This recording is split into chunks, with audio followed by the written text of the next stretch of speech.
Hello and welcome to the Grand Line Review, your source for everything One Piece. Today we are going to delve into the concept of pride within the One Piece world. As one of the most neglected of the traditional 7 deadly sins, pride can be an incredibly dangerous trait that can essentially result in a downfall brought on by an individual's own doing, when it goes a step too far and turns into arrogance. And that step too far is what we are going to focus on. The criteria for this list is as follows. A character must display some level of excessive pride, also known as arrogance, within themselves or their plans, which has led directly to a negative result. So with that out of the way, let's begin. Welcome to the top 5 most arrogant characters in One Piece. Number 5. Enel.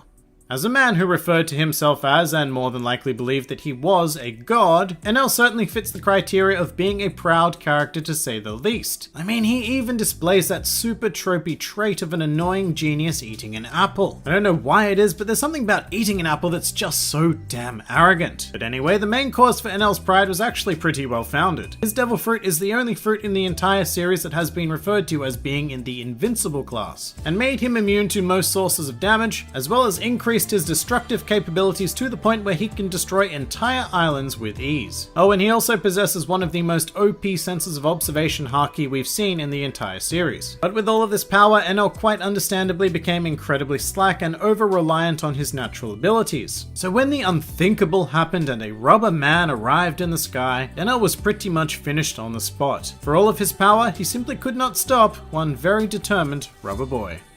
Number 4. Galdino.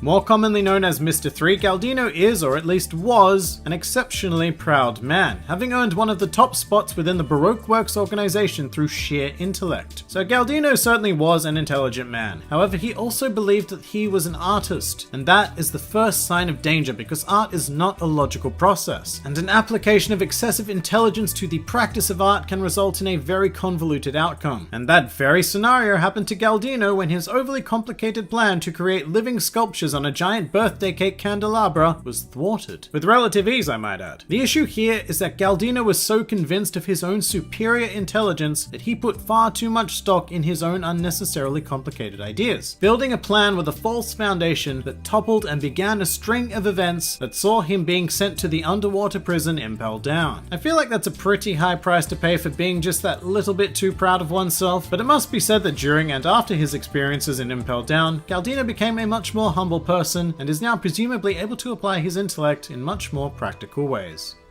Number 3.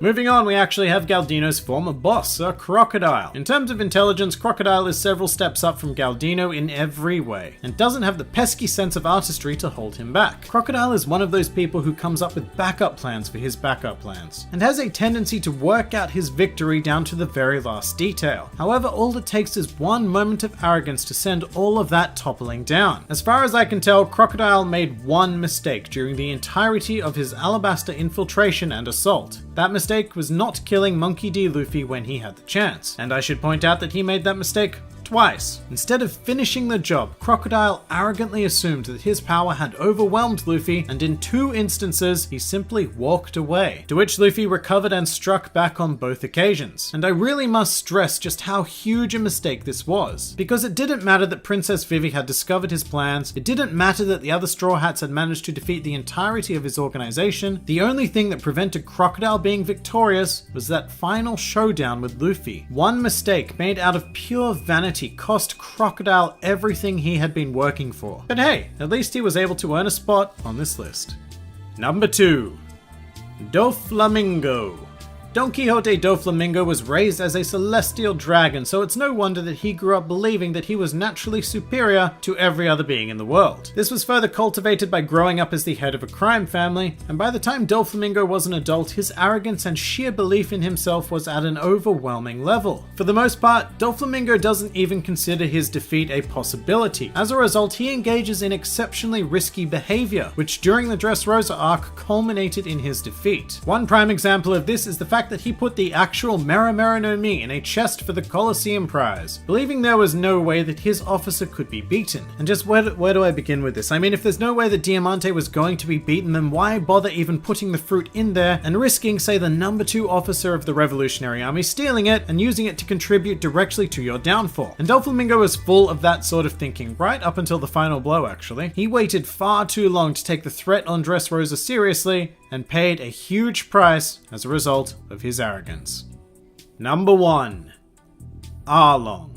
Now, Arlong is a unique case on this list because his pride wasn't so much in himself but in the entire Fishman race. Arlong was a proud racist, believing that Fishmen had an advantage over humans in every conceivable area. Now, this core belief would eventually send his entire empire toppling down, all due to a mere handful of humans. But Arlong's arrogance goes a bit further than that. Firstly, Arlong believed that he knew perfectly how to manipulate humans, generally involving money, either paying money such as to Captain Nezumi, or making a bargain for money such as his deal with Nami. In the latter case, Arlong broke his bargain with Nami and was entirely convinced that there would be no repercussions because 1, he's an invincible fishman, and 2, because he thought he had complete psychological control of Nami. And neither case turned out to be true. Arlong's pride was entirely unfounded and he was beaten by a 17-year-old human boy wearing sandals and a straw hat. If Arlong had been even minutely less arrogant and allowed Nami to buy back Kokoyashi Village, he would still more than likely be the ultimate terror of East Blue. Instead, he has now lost everything, but he has gained the number 1 spot